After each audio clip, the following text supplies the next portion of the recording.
Hi, my name is Patrick Kolbeck, and I'm a candidate for the Michigan State Senate. I'm here in my hometown of Canton Township, Michigan, in front of a memorial to those who have served in our armed services. Many of those have fought for our freedoms overseas. It's time that citizens like myself stand up for our freedoms back here at home and start defending those freedoms that have been eroding one tax, one regulation, one complacent voter at a time. I tell you, I appreciate the folks out at Independence Caucus for a very thorough review of the candidates before they went out and endorsed them, and I am honored to have their endorsement in the primary season and going into the general election.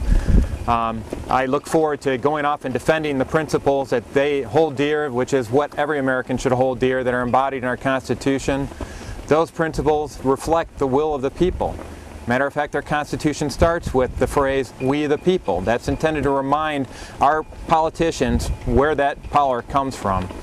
Now, when I seek office, I'm not seeking so as a politician. I am seeking so as a concerned citizen and a statesman. And John Adams once said that the difference between a politician and a statesman is that a politician fears man and a statesman fears God. We need to hold ourselves to higher principles, and I plan on doing that not just when I'm in office, but in how I run the campaign as well.